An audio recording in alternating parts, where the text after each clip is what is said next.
छत्तीसगढ़ में cough syrup पीने से बच्चों की मौत के मामले ने देश के अंदर तूल पकड़ रखा है। जगह जगह छापेमारी हो रही है और कई प्रांतों में इस कफ सिरप को प्रतिबंधित कर दिया गया है। मंदसौर के अंदर भी ड्रग एंड केमिस्ट एसोसिएशन ने निर्णय लिया है कि वह ऐसी कोई भी हानिकारक दवाई नहीं बेचेगा जो मानव जीवन पर विपरीत प्रभाव डालते हैं। मनीष चौधरी से हमने इस संबंध में चर्चा की, जो जिला ड्रग एंड केमिस्ट एसोसिएशन के अध्यक्ष हैं। मध्य प्रदेश और देश के अंदर इन दिनों एक जहरीली कफ सिरप का काफी नाम चल रहा है, काफी चर्चा चल रही है। कई प्रांतों में उस कफ सिरप के ऊपर पाबंदियां भी लगा दी गई हैं और उससे जुड़े लोगों के ऊपर कानूनी कार्रवाई भी की जा रही है। मंदसौर को लेकर भी काफी हलचल है। अभी हाल ही में पूर्व विधायक यशपाल सिंह सिसोदिया ने भी इसको लेकर इससे जुड़े हुए लोगों से सहयोग की अपील की है। इस संबंध में हम बात करेंगे मंदसौर के केमिस्ट एंड ड्रग एसोसिएशन के अध्यक्ष मनीष चौधरी जी से।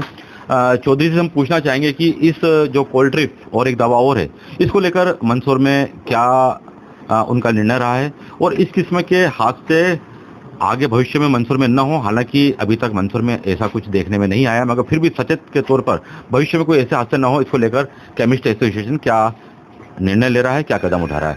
चौधरी जी, बहुत बहुत स्वागत है हमारा। राजेश जी नमस्कार। छिंदवाड़ा में घटित घटना को लेके हम लोग सभी दुखी हैं और निश्चित रूप से इसमें दोषियों को कड़ी से कड़ी सजा मिलना चाहिए। जहां तक सवाल मंदसौर जिला केमिस्ट एंड ड्रग एसोसिएशन का है, इस जो पर्टिकुलर कंपनी की दवा फेल हुई है उसका न तो भूतकाल में न वर्तमान में किसी भी प्रकार का मंदसौर में कहीं भी उससे लेन देन नहीं किया गया है। तो मुझे इस बात की खुशी है कि मेरे जिले ने उस दवाई को हमारे यहाँ व्यापार में सेल और परचेस में कभी नहीं लिया है। हाँ, अभी इस बात को लेके जो प्रशासन से लगातार हमको जो सूचनाएं और जो नोटिस जारी हो रहे हैं, उसमें ऐसा सुनने में भी आया है कि प्रशासन ने एक टीम गठित की है जो दुकान जाके जांच कर रही है। और मुझे ऐसा पता चला है कि लगभग 30-40 दुकानों की जो टीम गठित की गई, उन्होंने जांच किया है और इस प्रकार की कोई भी मेडिसिन मंदसौर में नहीं पाई गई है।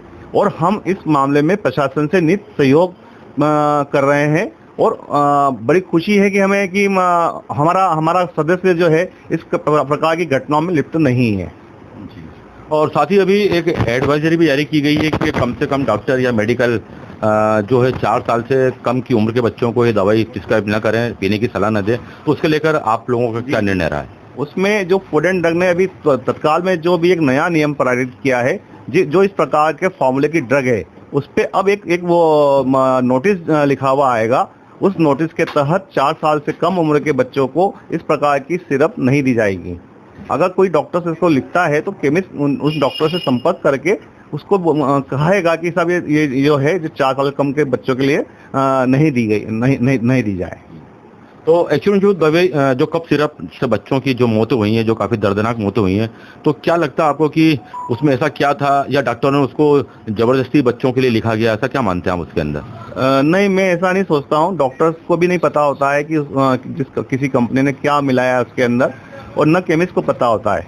लेकिन जो भी कंपनी है जो इसमें दोषी है, उसने जो जहरीला जो मिथाइल पोलिलान जो ड्रग मिलाई है, जिसकी मात्रा 0.01 होना चाहिए, जो कि 48% आई है, वो निश्चित ही निंदनीय है।